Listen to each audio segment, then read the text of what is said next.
We're here today to announce 3 separate cases highlighting the ongoing threat posed by Chinese economic espionage and research theft in the United States. Federal investigators at the Lexington home of 60-year-old Dr. Charles Lieber today, moments after his arrest at his Harvard office. The complaint alleges that Dr. Lieber signed a contract with the Chinese university in Wuhan and was paid up to $50,000 per month, plus up to $158,000 in living expenses. The chair of Harvard's chemistry department, he also allegedly received more than $1.5 million to set up a research lab in China, all while working at Harvard and receiving multiple research grants from the U.S. Department of Defense and National Institutes of Health.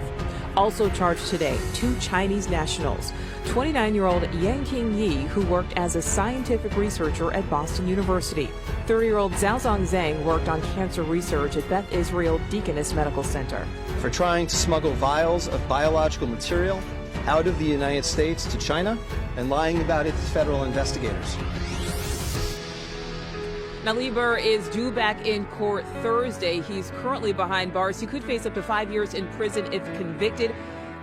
I recently sent a message to the Harvard community outlining the steps we're taking on campus to limit the spread of coronavirus disease 2019, more commonly referred to simply as coronavirus.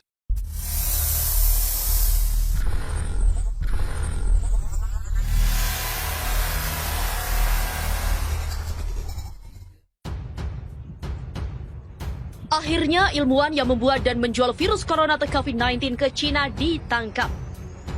Kabar tentang seorang ilmuwan asal Universitas Harvard, Amerika Serikat bernama Charles Lieber ditangkap karena membuat dan menjual virus corona atau COVID-19 ke China beredar di media sosial. Kabar ini disebarkan akun Twitter @JohnBewellCTM pada 5 April 2020. Akun Twitter ini mengunggah informasi mengenai penangkapan Charles Lieber. USA just discovered the man who manufactured and sold the #coronavirus to China. Dr. Charles Lieber, head of the Chemistry and Biology Department at Harvard University, USA. He was just arrested today, according to American Department source. Begitulah tulis akun Twitter @JohnBewellCTM. AS baru saja menemukan pria yang memproduksi dan menjual coronavirus ke China. Dr. Charles Lieber, Kepala Departemen Kimia dan Biologi di Harvard University AS, dia baru saja ditangkap hari ini dan menurut sumber Departemen Amerika. Begitulah tulis akun Twitter @JohnBewellCTM dalam terjemahan. Konten yang diunggah akun Twitter @JohnBewellCTM telah 26.000 kali dibagikan warganet. Sebelumnya, pengakuan lengkap Intel China ungkap munculnya virus corona dalam pemerintahan Xi Jinping. Teka-teki soal sumber munculnya virus corona yang tengah mewabah di dunia saat ini masih terus berlangsung. Tak ada yang tahu pasti dari mana sumber virus yang telah menewaskan puluhan ribu dan jutaan lainnya masih dalam perawatan saat ini. Di tengah teka-teki ini, seorang pria yang mengaku sebagai seorang perwira senior intelijen militer Cina muncul. Dia mengaku mengetahui tentang seluk-beluk kemunculan virus corona dan bagaimana sehingga menyebar ke seluruh belahan dunia hingga saat ini. Dia juga menjelaskan tentang kebohongan dan kekejian yang dilakukan oleh pemerintahan China. Hal itu ia sampaikan melalui akun media sosial yang dirahasiakannya, namun tulisannya didapat oleh seseorang lalu dipublikasikan di laman www.intelhub.com pada pertengahan Februari lalu. Dan berikut ini adalah tulisan selengkapnya. Berikut ini adalah informasi selengkapnya. Saya adalah perwira senior intelijen militer Tiongkok. Dan saya tahu kebenaran tentang penyebaran virus corona. Izinkan saya mengawali postingan ini dengan mengatakan bahwa sama sekali tidak ada cara untuk memeriksa informasi berikut. Itulah sebabnya saya mempostingnya di kategori analisis di situs web ini. Namun, saya mempostingnya dalam upaya untuk mengetahui apa yang sebenarnya terjadi dengan seluruh wabah COVID-19 coronavirus dan mungkin mendapatkan beberapa jawaban di sepanjang jalan. Saya mendorong semua orang untuk berkomentar di bawah postingan ini di bagian komentar dan membagikan ini di media sosial. Pengetahuan adalah kekuatan. Ambillah untuk apa nilainya. Yang berikut ini diposting di Reddit oleh pengguna Wuhan Virus Throwaway. Saya adalah warga negara Cina di Wuhan yang menduduki posisi tinggi dalam intelijen militer. Saya juga anggota Partai Komunis Tiongkok. Sebagai pejabat senior di dekat puncak partai, Saya memiliki akses ke banyak informasi rahasia dan saya telah terlibat dalam banyak proyek pemerintah rahasia. Saya memiliki gelar doktor dari universitas terkemuka di negara barat. Itulah sebabnya saya dapat menulis akun saya dalam bahasa Inggris. Saya memiliki informasi yang saya percaya dapat menyebabkan penggulingan pemerintahan saya. Ini juga relevan bagi miliaran orang di luar Tiongkok yang semuanya sekarang dalam bahaya eksistensial. Tidak akan mengejutkan Anda mendengar bahwa jika identitas saya diungkapkan, hidup saya akan berada dalam bahaya besar. Seperti halnya istri dan anak saya meminta kepada Anda untuk menghormati fakta bahwa saya telah menghapus semua akun ini dari fakta yang membuatnya mudah untuk mengidentifikasi saya. Sekarang Anda akan terbiasa dengan wabah 2019 nCoV atau baru-baru ini juga dikenal sebagai NCP atau hanya coronavirus. Anda pasti pernah mendengar bahwa itu berasal dari Wuhan, sebuah kota industri di Cina, dan itu berasal dari binatang, kemungkinan besar kelelawar atau terenggiling yang dijual di pasar hewan liar. Anda akan diberitahu bahwa itu adalah penyakit seperti influenza yang pada kasus-kasus parah dapat menyebabkan pneumonia, kegagalan pernafasan, dan kematian. Akhirnya, Anda mungkin pernah mendengar bahwa meskipun penyakit ini sangat menular, namun berbahaya hanya untuk orang tua atau mereka yang memiliki sistem kekebalan tubuh yang lemah. Tingkat kematian resmi sekitar 2% atau lebih. Semua itu adalah kumpulan kebohongan yang dibuat oleh negara Cina. Tahun lalu, protes anti pemerintah berskala besar meletus di Hong Kong. Komite Tetap Partai Komunis Tiongkok menganggap ini sebagai ancaman besar bagi integritas dan stabilitas Ibu Pertiwi. Pemerintah AS dan Uni Eropa sama-sama tahu bahwa Cina diam-diam bekerja membuat agen biologis yang akan membuat para pemrotes tunduk patuh. Tanpa merinci, saya mengerjakan proyek itu. Kami mencoba mengembangkan semacam semprotan yang dapat disebarkan dari helikopter atau drone dan yang akan menyebabkan keterbelakangan mental dan perubahan perilaku. Tentu saja, karena Hong Kong adalah salah satu kota paling terbuka dan internasional di dunia. Partai memutuskan bahwa terlalu beresiko untuk melepaskan agen biologis di Hong Kong tanpa terlebih dahulu mengujinya. Untuk itu, diperlukan sejumlah besar uji coba manusia. 2 kelompok diidentifikasi untuk uji coba ini. Pertama, kami mengumpulkan sejumlah besar yang disebut radikal Islam di Provinsi Xinjiang, yang disebut radikal Islam di Provinsi Xinjiang, dan membawa mereka ke apa yang kami sebut camp pelatihan. Kami sudah menggunakan camp-camp ini untuk eksperimen manusia selama beberapa tahun. Tetapi adanya protes Hong Kong berarti kami melipat gandakan upaya kami. Kami mengekspos para tahanan ke berbagai agen percobaan alfa. Karena ini tidak berbau dan tidak terlihat, subjek tidak menyadari bahwa mereka mengambil bagian dari uji coba medis. Tingkat kanker yang tinggi, demensia prematur, depresi bunuh diri, dan kematian karena kegagalan organ dapat dengan mudah ditekan. Karena camp-camp tersebut terletak di bagian yang sangat jauh dari tanah air kita. Setelah percobaan awal menghasilkan agen beta, itu diangkut ke Provinsi Hubei, di mana ia ditempatkan di fasilitas pengujian militer khusus di luar kota Wuhan.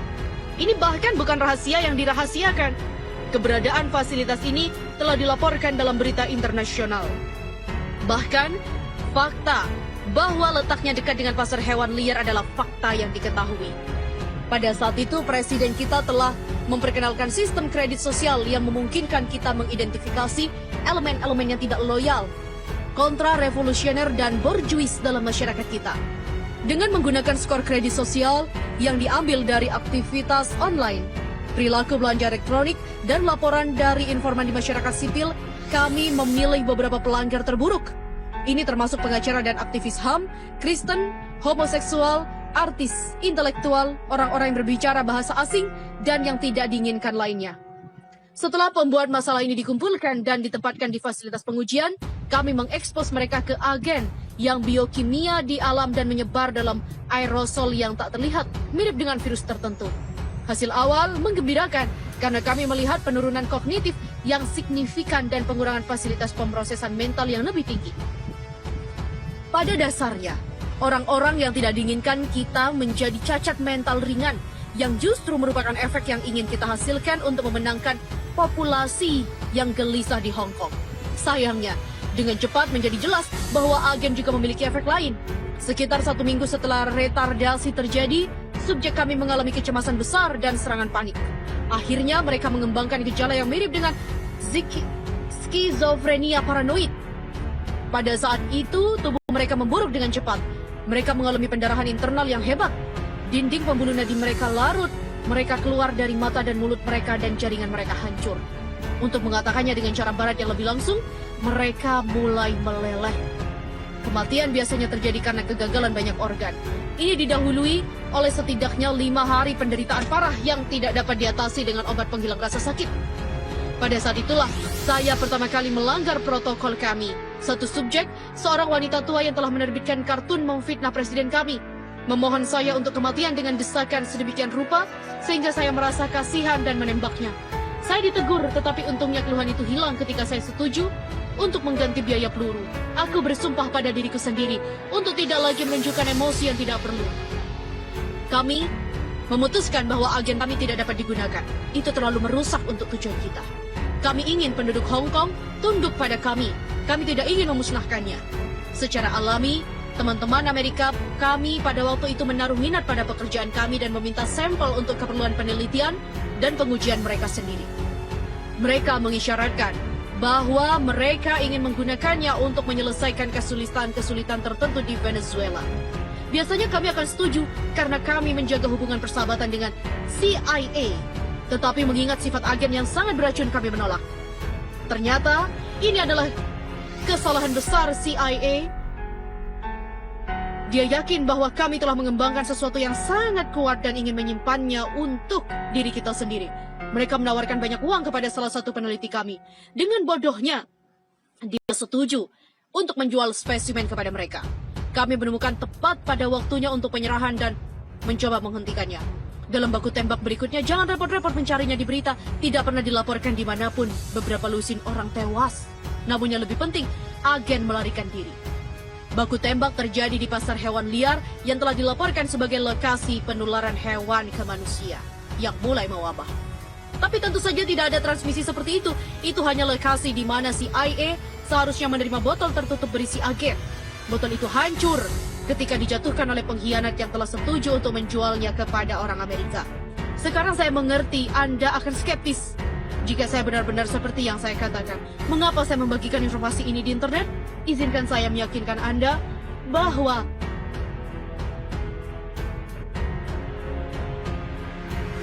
biasa menderita coronavirus. Ini memungkinkan kami untuk menyembunyikan sifat sebenarnya dari penyakit ini.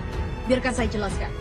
Saat ini musim flu di Tiongkok. Ketika kami menyadari bahwa kami tidak bisa lagi mengandalkan penyebaran agen, kami mengirim orang-orang kami ke semua rumah sakit dan memerintahkan semua dokter untuk mendiagnosis setiap kasus flu biasa sebagai coronavirus. Kami datang dengan nama baru 2019 nCoV dan membagikan lembar fakta yang menggambarkan penyakit buatan. Hasil dari keputusan ini adalah bahwa puluhan ribu orang yang hanya menderita pilek atau flu sekarang didiagnosis memiliki virus corona misterius yang walaupun menular, tidak sering mematikan. Walaupun ini menakutkan masyarakat, itu memungkinkan kami untuk mendorong narasi bahwa penyakitnya tidak begitu mematikan. Itu juga memberikan kami waktu untuk siap menghadapi malapetaka yang pasti akan datang dengan memberlakukan kuncian di Wuhan dan kota-kota lain di Provinsi Hubei. Anda belum pernah mendengar ini di berita-berita dan mengingat ukuran Wuhan dengan jumlah penduduk 11 juta, bahkan tidak diketahui oleh banyak penduduk. Tetapi dalam beberapa hari, ribuan demi ribuan orang terinfeksi dan tak lama kemudian mereka menderita kematian yang menyengsarakan yang sudah saya jelaskan. Dalam seminggu, ada begitu banyak mayat, sehingga kami tidak tahu apa yang harus dilakukan dengan mereka. Jadi kami memerintahkan para tahanan kredit sosial yang masih hidup untuk membawa mayat-mayat itu ke pedesaan dan menguburnya di kuburan massal. Tetapi sangat sulit untuk merahasiakan kegiatan ini. Dan kami bahkan tidak dapat mengikuti karena ada begitu banyak mayat. Kami menanam kisah bahwa 5 juta penduduk telah melarikan diri dari Wuhan.